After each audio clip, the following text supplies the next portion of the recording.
미디어 프로젝트 7주 3차 강의를 시작하겠습니다. 오늘의 주제는 챕터 5 기하급수 기업의 생태계입니다. 7번째 핵심 요소는 사지 말고 빌려라입니다. 저비용으로 여러 기술과 틀에 접근할 수 있게 되면서 개인이나 소규모 팀의 힘은 더 커지고 있습니다. 이 새로운 현실을 상징적으로 보여주는 것이 클라우드 컴퓨팅입니다. 클라우드 컴퓨팅은 처리 능력에 제한이 없이 대규모 정보를 저장하고 관리할 수 있게 해줍니다. 이용한 만큼만 비용을 내면 되고 선불금이나 자본 투자 등은 요구되지 않습니다. 클라우드 덕분에 소기업도 대기업과 동등하거나 혹은 더 유리한 기반을 갖출 수 있게 되었습니다. 여기에 더해 나날이 성장하고 있는 혁신적인 빅데이터 분석 툴은 중소기업, 대기업 할 것 없이 모든 기업에게 그 어느 때보다 시장과 고객에 대해서 잘 파악할 수 있는 기회를 줄 것입니다. 또 다른 곳에서도 여러 툴에 대한 접근성이 목격되고 있습니다. 현재의 테크숍은 변화를 겪고 있지만 잘 정착된다면 값비싼 장비를 누구든지 이용할 수 있게 되는 것입니다. 실리콘밸리에는 생물, 화학물질 등을 다룰 수 있게 설계된 오픈 웹랩이 있습니다. 원심 분리기나 시험관을 사용하고 DNA를 합성할 수도 있습니다. 소유하지 않고 빌려 쓰는 철학이 확장된 것이 공동 소비나 공유 경제입니다. 공장이나 실험실, 심지어 과학 도구까지도 소유할 필요성이 점점 줄고 있습니다. 그런 자산을 빌려 쓰면 초기 투자 비용도 줄어들고 최첨단 설비의 유지 관리와 소유도 다른 사람에게 맡길 수 있습니다. 나아가 그런 설비를 제어할 수 있는 메커니즘은 소프트웨어로 제공되고 인터넷을 통하면 원격으로도 그 설비를 관리할 수 있습니다. 애플은 폭스콘의 장비를 빌려서 자사의 제품을 제조하고 있습니다. 이제는 직원들도 소유하지 말고 빌려 쓰자는 철학이 적용되고 있습니다. 설비이건 장비 컴퓨터 또는 사람이건 소유하지 않고 빌려 쓴다는 컨셉트는 기하급수 기업의 기동성과 유연성 그리고 이를 통한 성공을 이루는데 중요한 구성 요소입니다. 중요한 자산이라 하더라도 자산의 소유는 전문가들에게 맡기는 편이 낫다는 깨달음에서 나온 것입니다. 그것은 이익을 극대화할 뿐 아니라 디지털 평판이 중요한 세상에서 자신의 이미지를 최대한 끌어올릴 수 있는 방법이기도 합니다. 예전에는 항공사들이 엔진을 자체 제작하고는 했는데 이는 복잡하고 리스크가 높은 방식입니다. 그러다가 GE의 롤스로이스가 리스 프로그램을 내놓기 시작했습니다. 지금 항공사들은 비행시간에 따라서 엔진 비용을 지불합니다. 비행기 엔진만큼 비싸고 복잡한 자산도 이제는 돈이 많이 드는 내부 사업 부문이 아니라 돈을 낸 만큼 사용하는 빌려 쓰는 자산이 되었습니다. 롤스로이스는 거기서 한 발 더 나가서 엔진에 수백 개 센서를 부착했습니다. 엔진이 사용되는 동안에 엔진에 관한 광범위한 정보를 수집하고 분석할 수 있게 된 것입니다. 그 과정에서 롤스로이스는 빅데이터 회사로 탈바꿈했고 기하급수 기업이 되었습니다. 관련 동영상을 보시겠습니다.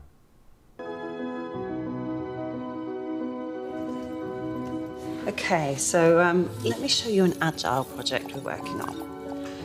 Now, the power of data lies in both how we understand it and what we choose to do with it.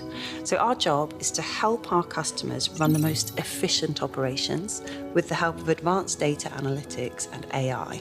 This is how we create the most value for them. So take our railways. We're continuously streaming data from different sources, from the engine, environment, routes, travel times, and recording various conditions throughout the journey with automatic detection of anomalies. So all this information is then combined with other data. Yeah, like the weather, fleet timetables, maintenance record information, and even driver behaviours, all to form a rich data lake. And then we make the data think, identifying any issues and building a systems view, which gives an overview of the entire network, so each train can adapt to the real situation. To avoid disruption and save money. That's right. You can see here how a track irregularity has been detected. So the information is transmitted to the rest of the fleet and the central command, so the appropriate action can be taken. But it doesn't stop there. We use artificial intelligence to augment and enhance human judgment to identify the impact of changes and create best case scenarios for managing time, cost, and performance. So then our customers can make the smartest decision in real time. We're working with all our sectors.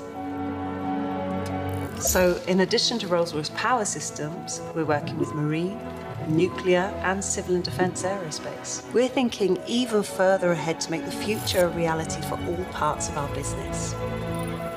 Welcome to R Squared Data Labs.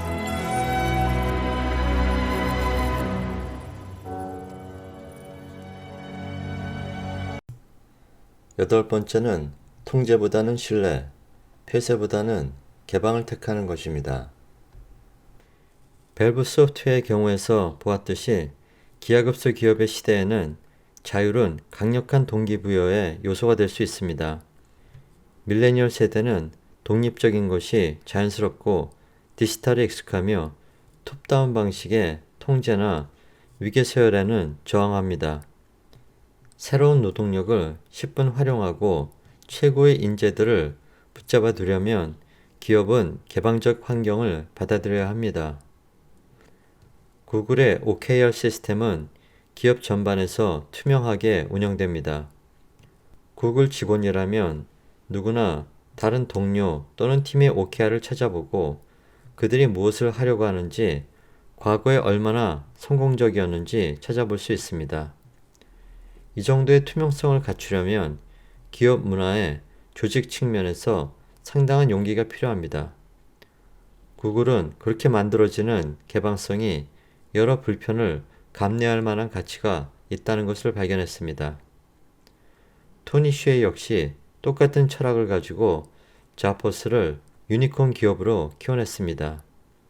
자포스에서 가장 중요한 것은 고객 서비스와 개방성입니다. 자포스는 사내 곳곳에 기업 문화를 전파하는 5가지의 핵심 원칙이 있습니다. 첫째는 비전으로 지금 당신이 하고 있는 일입니다. 두 번째는 목적으로 당신이 그것을 하는 이유입니다. 세 번째는 비즈니스 모델로 당신이 그 일을 하는 동안 원동력이 되는 것입니다. 네 번째는 감탄을 뜻하는 와우 요소와 고유성 요소입니다. 당신을 남들과 구별해 주는 것입니다. 다섯 번째는 가치로 당신에게 중요한 것입니다. 전통적 기업들이 사용한 통제 체계는 경영과 일선 사이의 긴 피드백 과정 때문에 상당히 많은 감독과 개입이 필요해서 고안된 것이었습니다. 협업 툴이 발전하면서 기업들은 감독은 적게 하고 자율은 많이 부여하면서 여러 팀을 모니터링할 수 있게 되었습니다. 기하급수 기업들은 실시간 데이터 추적을 통해 이 같은 모니터링 능력을 활용하고 자가 경영을 달성하는 방법을 알아가는 중입니다. 그 예 중에 하나가 팀리입니다. 팀리는 프로젝트 관리와 OKR, 업적 평가를 내부 소셜 네트워크와 결합합니다. 기하급수 기업들이 신뢰 체계를 구축하는 또 다른 중요한 이유는 날이 갈수록 점점 더 종잡을 수 없는 세상에서 예측 가능한 프로세스나 지속적이고 안정적 환경이라는 것이 이제 거의 사라져버렸기 때문입니다. 예측 가능한 것은 모두 인공지능이나 로봇을 통해 이미 자동화되었으며 앞으로 자동화될 것이므로 인간은 뜻밖의 상황만을 처리하게 될 것입니다. 따라서 업무의 성격 자체가 바뀌고 있고 모든 직원에게 보다 진취적이고 창의적일 것을 요구합니다. 동시에 직원들은 회사가 자신을 좀 더 믿어줬으면 하고 바랍니다. 개방적인 신뢰 체계는 단독으로 구축하거나 명령을 통해서 실행될 수 있는 것이 아니라는 점을 이해됩니다. 신뢰 체계는 자율, 대시보드, 그리고 실험을 시행했을 때 나타나는 결과 중에 하나입니다. 페이스북이 그토록 성공한 이유 중에는 처음부터 일관되게 직원들을 신뢰한 점이 있었습니다. 대부분의 소프트웨어 회사는 새로운 소프트웨어를 시행할 때 별도의 품질 확인 부서의 주관하에 단계별로 진행합니다. 유닛 테스트 다음에 시스템 테스트, 그 다음에 통합 테스트를 하는 식입니다. 하지만 페이스북 개발팀들은 다른 팀의 감독 없이 실제 사이트에 새로운 코드를 적용하게 된 것입니다. 경영 방식으로 보자면 매우 위험한 것으로 볼 수 있습니다. 그러나 개인의 평판이 걸려 있고 조잡한 코딩을 잡아줄 사람이 아무도 없다면 직원들은 단 하나의 실수도 저지르지 않으려고 훨씬 더 노력하게 됩니다. 그 결과 페이스북은 아주 빠르게 복잡한 코드를 실리콘밸리 역사상 빨리 공개할 수 있었고 그 과정에서 진입장벽을 확연히 올려놓았습니다. 9번째 핵심 요소는 측정 불가능한 것도 알아내지 못할 것도 없다는 것입니다. 우리는 현재 센서 혁명의 시대에 있습니다. 센서 혁명은 지금 일어나고 있는 기술 혁명 중에서 가장 중요한 것 중 하나이지만 크게 인정을 받지 못하고 있습니다. 오늘날 BMW 자동차 한 대에는 수천 개의 센서가 장착되어 있습니다. 이 센서들은 타이어 공기압과 남은 연료량까지 모든 것들을 다 추적합니다. 항공기 엔진 하나에는 수천 개가 되는 센서가 있어서 한 번 비행할 때마다 수십억 개의 데이터를 측정합니다. 구글 자동차는 라이다가 1초당 수기가바이트의 데이터를 수집합니다. 센서 혁명은 우리 인체에도 영향을 주고 있습니다. 자가 측정 운동과 자가 측정 커뮤니티에는 수만 명의 회원들이 있습니다. 이러한 운동으로부터 새로운 기기들이 많이 파생되어 나왔습니다. 그 중 하나가 호흡을 측정하는 자가 측정 기기인 스파이어입니다. 분석 툴과 소프트웨어를 사용하면 호흡에 관한 실시간 피드백을 통해서 스트레스나 집중 여부 등을 알 수 있습니다. 현재 전 세계적으로 사용되고 있는 휴대전화는 수십억 대가 넘으며 그중 다수에는 고해상도 카메라가 달려 있어서 많은 것들을 실시간으로 녹화할 수 있습니다. 우리는 급진적으로 투명한 세상을 향해서 달려가고 있습니다. 우리의 움직임을 녹화하는 수조 개의 센서 때문에 사생활 보호라는 심각한 문제에 봉착해 가고 있습니다. 스마트 안경 구글 글래스가 가세한다면 하루 종일 어디를 가든 실시간으로 영상과 이미지를 기록하고 전송할 수 있을 것입니다. 구글 글래스는 많은 가능성과 문제점들을 함께 제시했습니다. 관련 동영상을 보시겠습니다. An outbreaking future tech product, Google Glass, a gadget in the style of an invention you might have seen previously on any Mission Impossible movie. Its primary aim was to bring you the information you need into view when you need it with a hands-free system.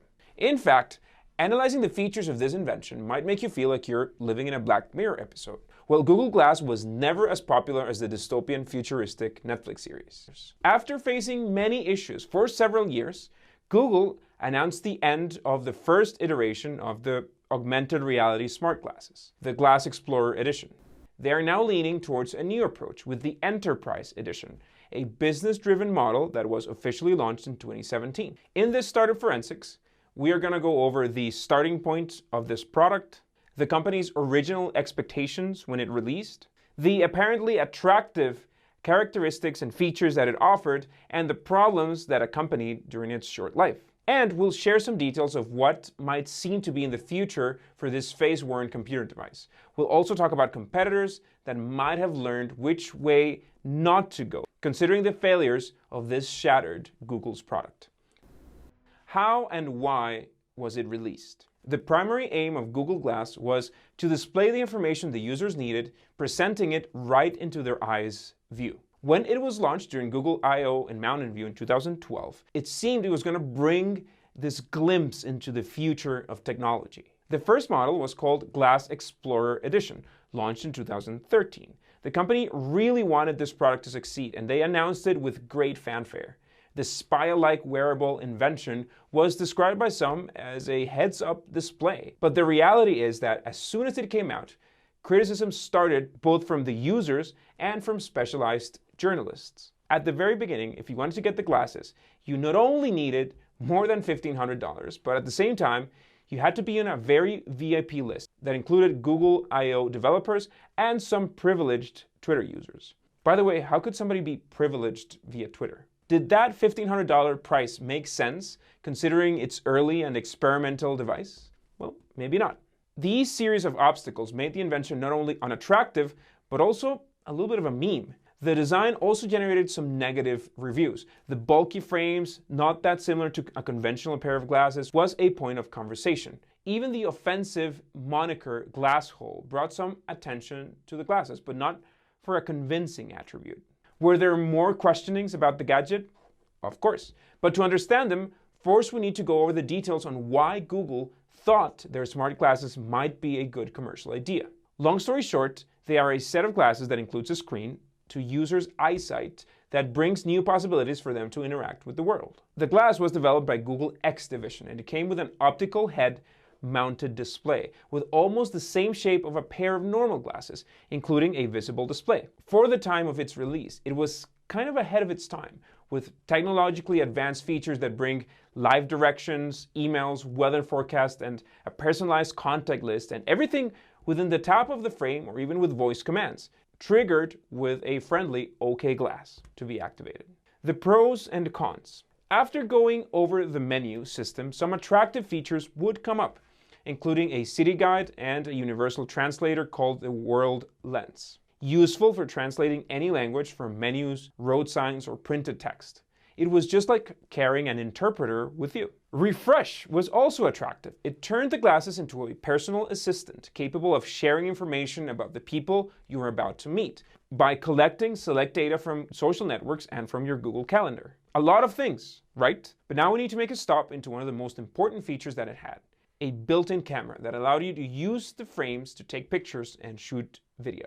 This was not only one of its main attributes, but one of its most controversial characteristics. The 5-megapixel camera came with a lot of criticism, especially because it is kind of invasive to be able to save memories all day long from a first witness point of view without the permission of anyone in front of it. This issue was not a minor thing. During the first few months after the product's release, some public places announced that they were going to ban the device completely in their properties because it might be violating existing privacy laws. Are you recording me? Was a common question thrown around for smart glass users, mostly by intrigued or furious people in the streets. Obviously, not everybody would be in favor of being filmed or pictured in public places. At the point of release, Google Glass already presented 3 big concerns: bulky price, privacy issues, and design. When problems came in, it was obvious that this product was not gonna be the planned hit. So what did Google do? First, the fate of Google Glass went on for an extended period of time, leaving people in the dark for a period of time. It was in 2015 that they pulled the glasses off shelves and replaced the wearable with an enterprise-focused device. That year, they stopped making it available to consumers, but something else came on the way. The company discovered the gadget was becoming popular in work environments. But before going over the second generation, we should clarify something. Why are we talking about this product? Because it's now getting its last and final update, marking the end of an era.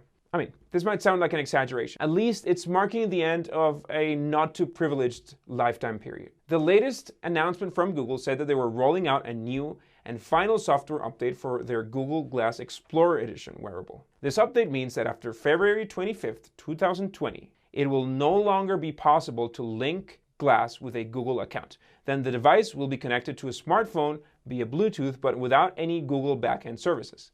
At the same time, apps like YouTube, Hangouts, and Gmail will stop working. What does this mean? Well, mainly that after this last update, Google is gently sending its Explorer Edition model not to the freezer, but to the grave, when some of its most attractive features will just cease to function. So let's go back a few years ago while Google tested waters. At the same time, some competitors came on board in the smart glasses industry. With smart glasses, we mean those devices able to beam graphics and notifications with internal smart modules. Bosch SensorTech, for example, launched a wearable technology called Smart Glasses Light Drive, with a more attractive look and feel, with far fewer possibilities to bring in a moniker to their users. It has no visible display, nor integrated camera, avoiding this way the criticism Google Glass had since day one.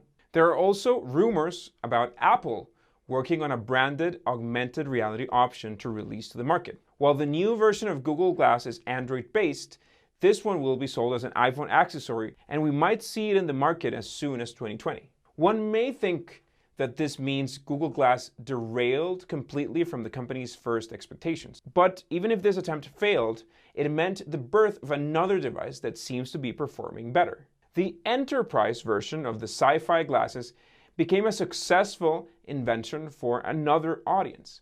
The business-targeted smart glasses headset has been already released in 2 models. Their cost is $999. Recently, the project lead of Google Glass, Jay Kothari, announced the latest version of the enterprise glasses. He assured that as their customers had adopted Glass, they received valuable feedback that helped them improve and come up with Glass Enterprise Edition 2. It's evident that with the new features of this release, the company acknowledged most of the mistakes made in the design and the development of the Google Glass that was released in 2012. Among many important changes, they have reduced the cost to consumers by almost 33% compared to the first model. The main objective of this enterprise line is to improve productivity in the workplace, and with this new goal on the horizon, they're kind of making it. The product has great acceptance in businesses eager to adopt it. It's still kind of early to describe this model as a hit among industries, especially because the company is reluctant to share the number of models sold. But at least it's shown that it's been of great help for employees to work better, smarter, and faster in areas like logistics, manufacturing, and medicine, among others. It allows professionals to access information hands-free while working. Some of the clients using it are airplane enterprise Boeing and a startup in the medical world called Augmedix. Now the glasses are being used to save time to doctors that are able to see more patients while attending phone calls or analyzing lab results. Giving a second life to glass-related smart innovations was for sure a smart move by Google. Now the lenses are not only in everyday life, but in the job, where they're not going to have that many privacy concerns. Is Google gaining ground again with the change in its business vision? No pun intended. When the company aimed to present a new face with the enterprise device, they started breathing again. It seems that they've wisely found a way to reposition themselves in the augmented reality business. The turning from Explorer to Enterprise Edition seems to be taking full effect, and it seems the grass is greener on this side. 이렇게 점점 빨라지는 트렌드를 기하급수 기업이 활용하는 방법은 2가지입니다. 기존 데이터 스트림을 바탕으로 해서 새로운 비즈니스 모델을 만들거나 아니면 옛날 패러다임에 새로운 데이터 스트림을 추가하는 것입니다. 수많은 사례가 알려주듯이 지금 우리는 주변의 세상과 우리 신체에 대해서 모든 것을 측정하고 모든 것을 알 수 있는 세상으로 변화하고 있습니다. 새로운 현실에 맞는 계획을 수립한 기업만이 장기적인 성공을 바라볼 수 있을 것입니다. 정보는 모든 것의 속도를 가속화합니다. 공급의 한계 비용이 기하급수적으로 하락하고 있습니다. 따라서 모든 분야에 파괴적 혁신이 일고 있습니다. 그런 세상에서는 작은 것이 좋은 것입니다. 전문가들은 무언가 불가능한 이유를 이야기하는 속성이 있습니다. 자산을 소유하지 말고 빌려 쓰는 것이 낫습니다. 모든 것이 정보로 바뀌고 있습니다. 따라서 모든 것을 측정할 수 있고 알 수 있습니다. 이러한 트렌드를 잘 파악해서 모든 기업들은 새로운 시대에 적응할 수 있도록 해야 될 것입니다.